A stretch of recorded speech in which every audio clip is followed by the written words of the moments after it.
Assalamualaikum warahmatullahi wabarakatuh. Berjumpa kembali di channel Ahli Hukum. Ahli Hukum bukan anak jalanan, tapi si ahli yang ingin menjadi seorang ahli hukum.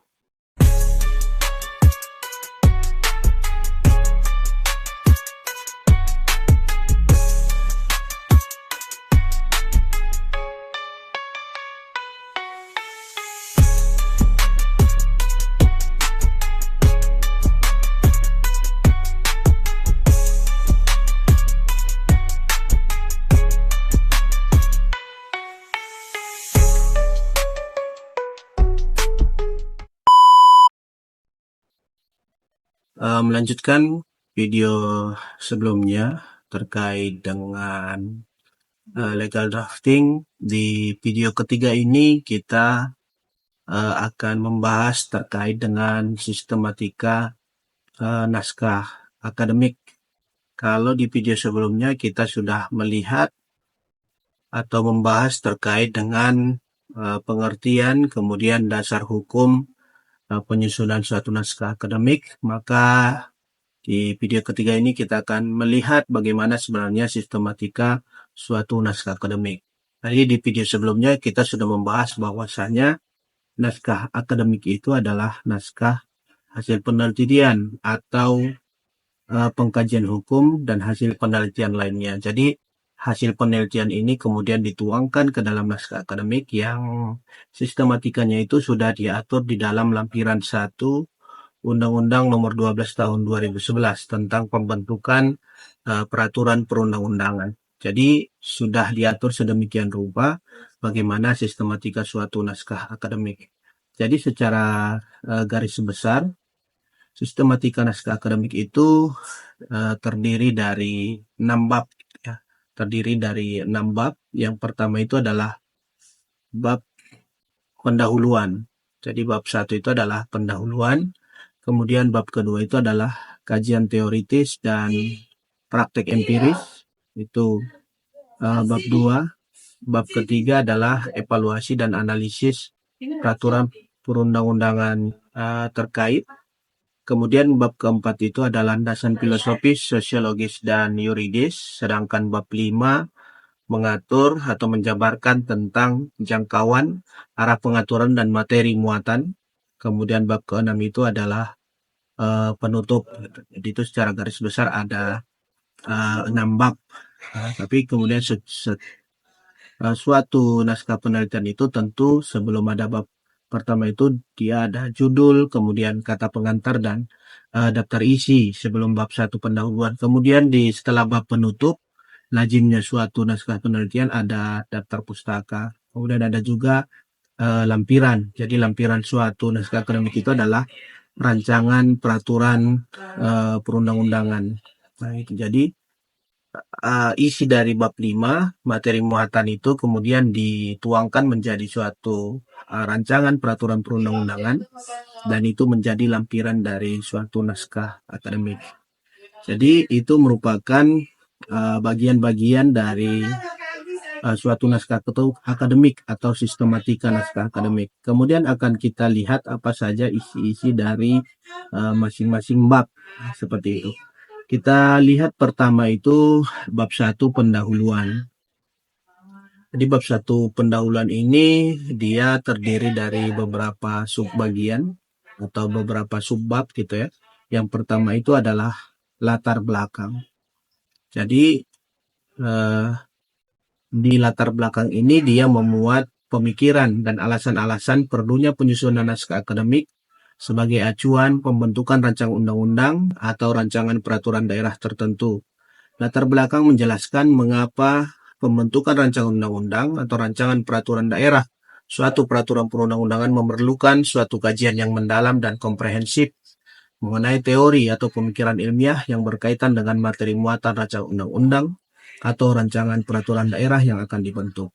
Pemikiran ilmiah tersebut mengarah kepada penyusunan argumentasi filosofis, sosiologis, serta yuridis guna mendukung perlu atau tidak perlunya penyusunan rancangan undang-undang atau rancangan peraturan daerah. Jadi di latar belakang ini dia membuat pemikiran atau alasan-alasan mengapa suatu naskah akademik itu perlu disusun. Kemudian berdasarkan latar belakang inilah kemudian dilihat seberapa urgennya atau seberapa pentingnya pembentukan suatu peraturan perundang-undangan.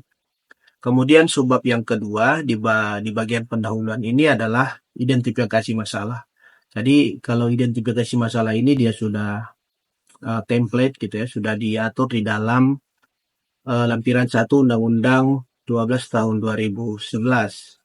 Yaitu yang pertama itu adalah pertimbangan yang mendasari perlu dibentuknya rancangan peraturan perundang-undangan. Kemudian identifikasi masalah yang kedua adalah landasan filosofis, sosiologis, dan yuridis suatu peraturan perundang-undangan.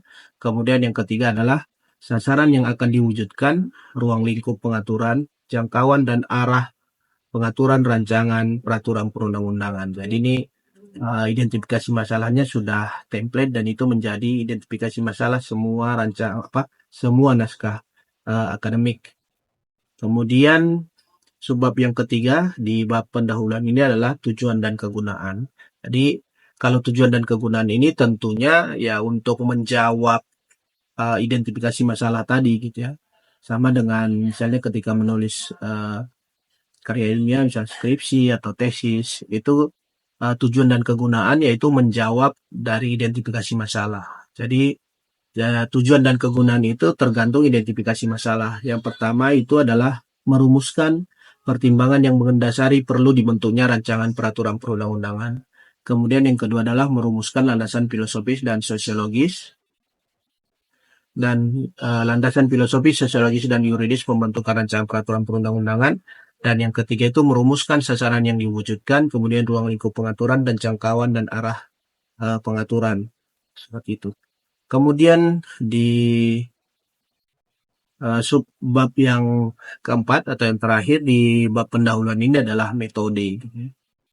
Jadi penyusunan naskah akademik ini pada dasarnya merupakan suatu kegiatan penelitian sehingga digunakan metode penyusunan naskah akademik. Ya, jadi sama dengan penyusunan karya ilmiah ataupun naskah penelitian gitu ya. Penelitian hukum itu kita kenal ada dua model metode penelitian, yaitu metode yuridis normatif dan metode yuridis empiris gitu ya. Metode yuridis normatif itu dia sama dengan studi pustaka, dia menelaah data sekunder yang berupa peraturan perundang-undangan, kemudian putusan pengadilan dan dokumen hukum lainnya.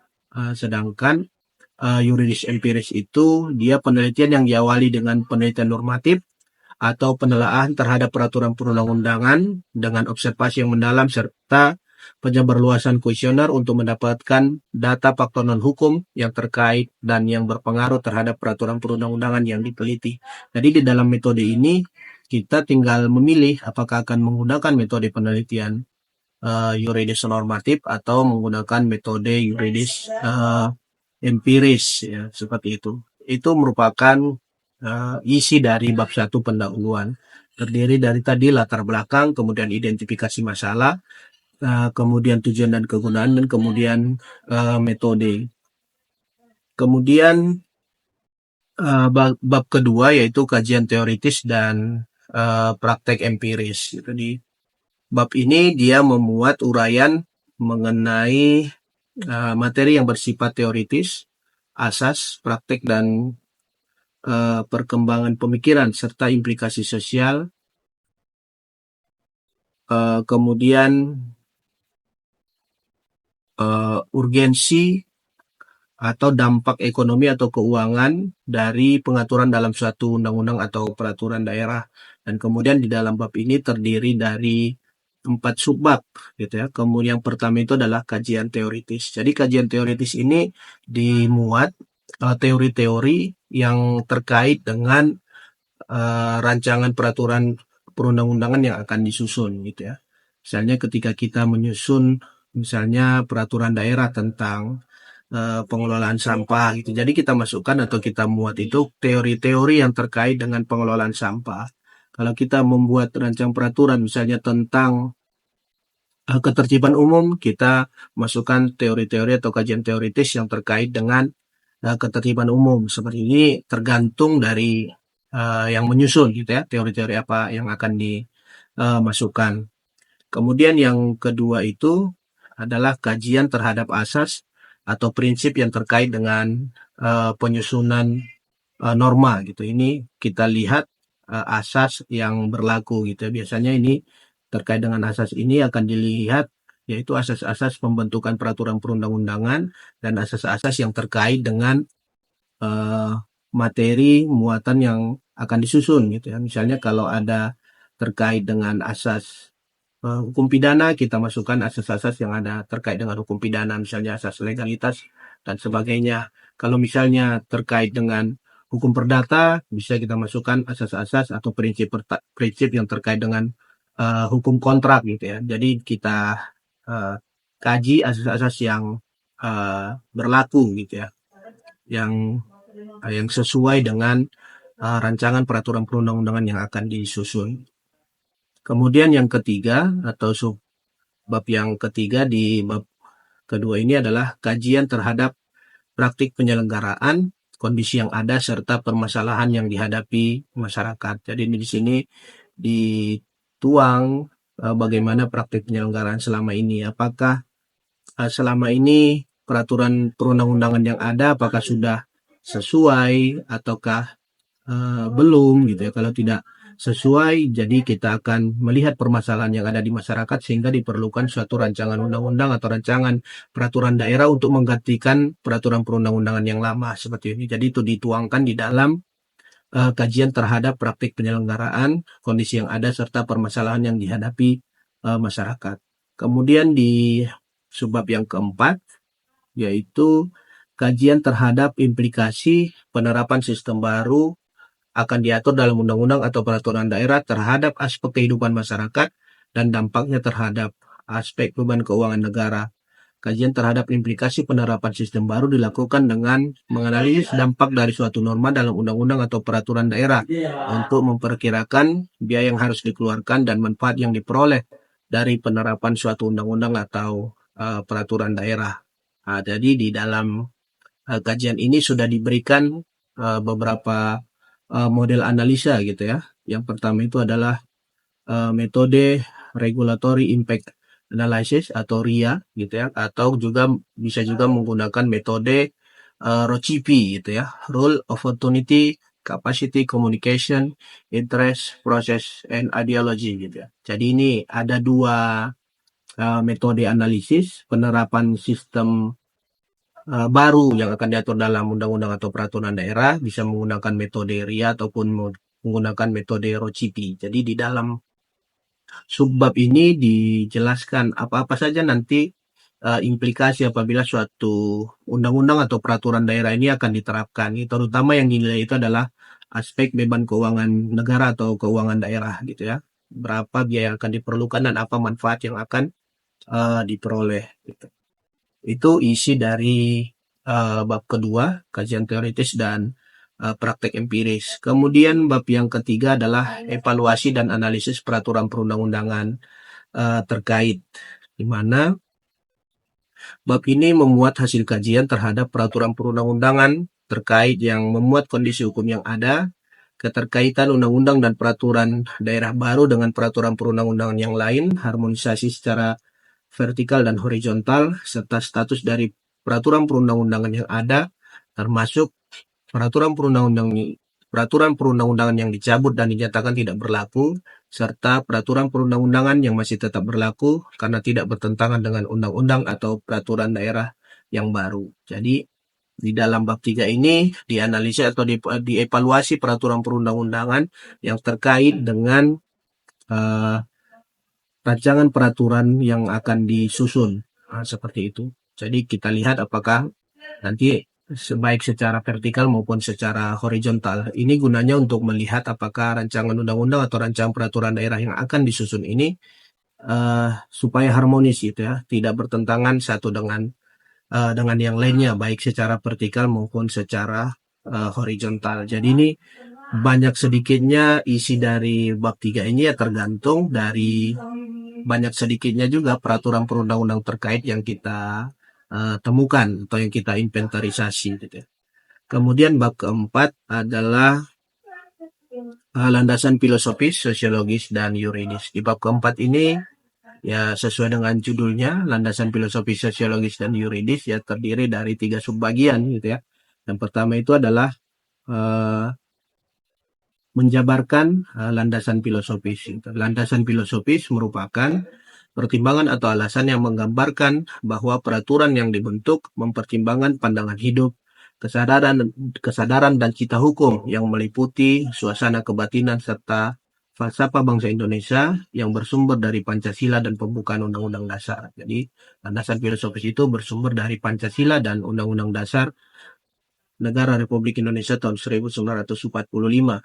Kemudian yang kedua adalah landasan sosiologis. Landasan sosiologis ini merupakan pertimbangan atau alasan yang menggambarkan bahwa peraturan yang dibentuk untuk memenuhi kebutuhan hukum masyarakat dalam berbagai aspek. Seperti landasan sosiologis sesungguhnya menyangkut fakta empiris mengenai perkembangan masalah dan kebutuhan masyarakat dan negara. Kemudian yang ketiga adalah landasan yuridis, merupakan pertimbangan atau alasan yang menggambarkan bahwa peraturan yang dibentuk untuk mengatasi permasalahan hukum atau mengisi kekosongan hukum dengan mempertimbangkan aturan yang telah ada, yang akan diubah atau yang akan dicabut guna menjamin kepastian hukum dan rasa keadilan masyarakat. Jadi di bab keempat ini dia menjabarkan lebih lanjut landasan filosofis, sosiologis, dan yuridis dibentuknya suatu rancangan peraturan perundang-undangan. Kemudian bab kelima adalah jangkauan, arah pengaturan, dan materi muatan. Sebenarnya disinilah inti dari suatu naskah akademik. Jadi di sini dijabarkan eh, apa-apa saja jangkauan yang akan dicapai dengan adanya suatu rancangan peraturan perundang-undangan, kemudian arah pengaturan, apa-apa saja, siapa-siapa saja yang terkait dengan hal-hal yang diatur, kemudian materi muatan suatu peraturan perundang-undangan.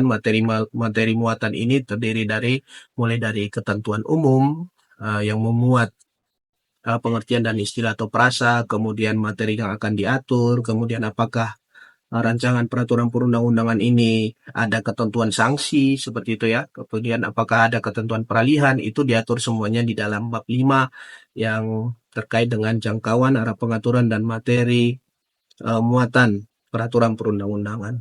Kemudian bab ke-6 atau bab terakhir adalah bab penutup. Dia terdiri dari simpulan dan saran gitu ya. Simpulan ini dia memuat rangkuman pokok pikiran yang berkaitan dengan pokok penyelenggaraan, pokok elaborasi teori, dan asas yang telah diuraikan di dalam bab sebelumnya. Jadi, kesimpulannya ini atau simpulan ini ya sesuai juga tadi dengan identifikasi masalah. Jadi, yang dirumuskan di dalam simpulan ini ya sesuai dengan identifikasi masalah tadi. Jadi, simpulannya apa yang menjadi pertimbangan disusunnya suatu rancangan peraturan perundang-undangan, kemudian apa landasan filosofis, sosiologis, dan yuridis, kemudian apa jangkauan, kemudian arah pengaturan dan materi muatan itu disimpulkan atau dielaborasi atau dirangkum di dalam bab penutup ini di subbagian atau subbab simpulan gitu. Kemudian subbab yang kedua adalah saran. Saran ini dia biasanya memuat adalah yang pertama itu adalah perlunya pemilihan substansi naskah akademik dalam suatu rancangan peraturan perundang-undangan atau peraturan perundang-undangan di bawahnya. Seperti itu. Kemudian rekomendasi dengan skala prioritas penyusunan rancangan undang-undang atau rancangan peraturan daerah dalam prolegnas atau prolegda. Jadi direkomendasikan supaya mengingat urgensi gitu ya. Kalau sangat urgen ya disarankan supaya segera dimasukkan di dalam prolegnas ataupun prolegda dengan skala prioritas yang lebih penting gitu ya. Kalau prioritasnya sangat penting, jadi kita prioritaskan itu dibuat di dalam rekomendasi atau di dalam saran seperti itu.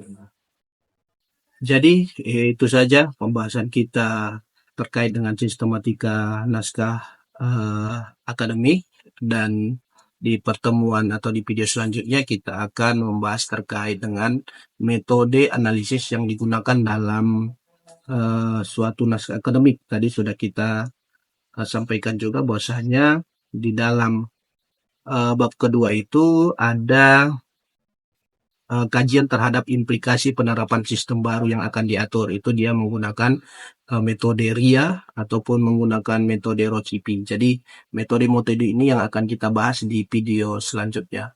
Jadi sampai jumpa di channel Ahli Hukum untuk video-video selanjutnya. Sampai jumpa. Wassalamualaikum warahmatullahi wabarakatuh.